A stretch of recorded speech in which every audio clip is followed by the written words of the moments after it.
आजाद Hindustan live, सच के साथ। खाली नजर आया बड़वाह सनाबत का टेम्पो स्टैंड। पुलिस ने शुरू की सुबह से कार्रवाई। बिना दस्तावेज वाले वाहन हुए भूमिगत। 18 वाहनों पर हुई चालानी कार्रवाई। सनाबत नगर के इंदौर इच्छापुर मार्ग पर बड़वाह ओंकारेश्वर सहित अन्य ग्रामों में चलने वाले टेम्पो और मैजिक ऑटो संचालकों द्वारा सड़क पर यात्री छोड़ने और बैठाने के साथ साथ यातायात के नियमों का पालन नहीं किया जा रहा था। इस संबंध में पूर्व में भी शिकायत प्राप्त हुई थी। साथ ही टेम्पो मैजिक वाहनों के दस्तावेज की जांच की जा रही है। ये सामान्य प्रक्रिया के तहत सभी टेम्पो ऑटो को थाने पर लाकर खड़ा किया, जहां इन पर चालानी कार्रवाई कर यातायात के नियमों का पालन करने की बात कही जाएगी। टीआई इंद्रेश त्रिपाठी ने बताया कि नगर से ओंकारेश्वर, बड़वाह और अन्य जगहों पर मैजिक वाहन टेम्पो का संचालन जारी है। पूर्व में भी स्थानीय पुलिस द्वारा वाहनों पर नंबरिंग की गई थी। पिछले कुछ दिनों से बढ़ते हुए नए वाहन संचालकों द्वारा दादागिरी विवाद की स्थिति निर्मित होती थी। इन वाहन संचालकों में यातायात के नियमों का पालन नहीं करने के साथ कानून का भय समाप्त हो गया।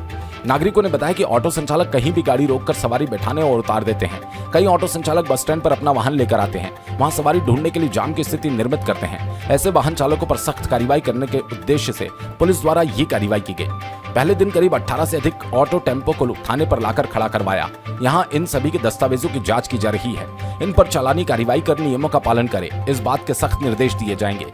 टीआई त्रिपाठी ने बताया कि सभी वाहनों पर नंबरिंग कर पुलिस द्वारा जारी निर्देशों का पालन करना आवश्यक होगा, अन्यथा ऐसे वाहनों को राजसात करने की कार्रवाई भी स्थानीय भी पुलिस द्वारा की जाएगी। पुलिस की कार्रवाई के दौरान एएसआई बीएस जमरे, आरक्षक हरिओम कौशिक सहित अन्य पुलिसकर्मी मौजूद रहे। ऑटो संचालन बंद होने से सनावत, बड़वाह और ओंकारेश्वर के लिए चलने वाला टेम्पो स्टैंड पूरी तरह खाली नजर आया। वहीं बिना दस्तावेज के वाहन बाजार में नहीं आए।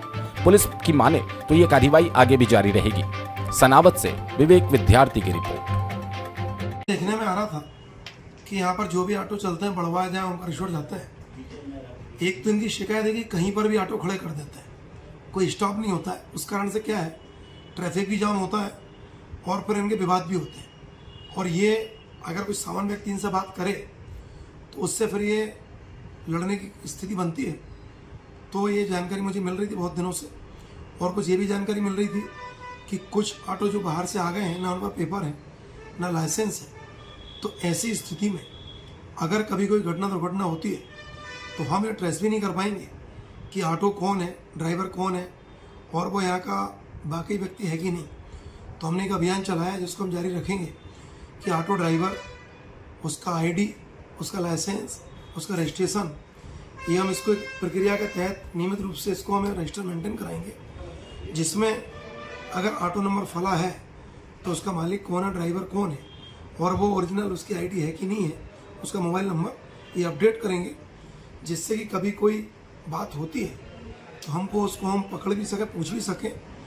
और ऑटो वालों से ही मेरा आग्रह है कि अगर आपको कोई लगता है संदिग्ध व्यक्ति है, महिला पुरुष है, कोई आपको लग रहा है कि बाहरी है, कभी बाहरी लोग भी आ जाते हैं यहाँ पर। एक बार बीच में 2 महिलाओं ने घटना की थी बैंक में, तो इनको ही मैसेज देना चाह रहा हूँ कि आप लोग एक नियमित प्रक्रिया का पालन करें। हमें आपसे कोई दिक्कत नहीं है, आप सुचारू अपने पेपर रखें, आगे सवारी ना बैठा लें, ओवरलोडिंग ना करें, पीछे ना लटकाएं, और कोई संदिग्ध व्यक्ति वस्तु मिलती है तो पुलिस को जानकारी दें, सहयोग करें।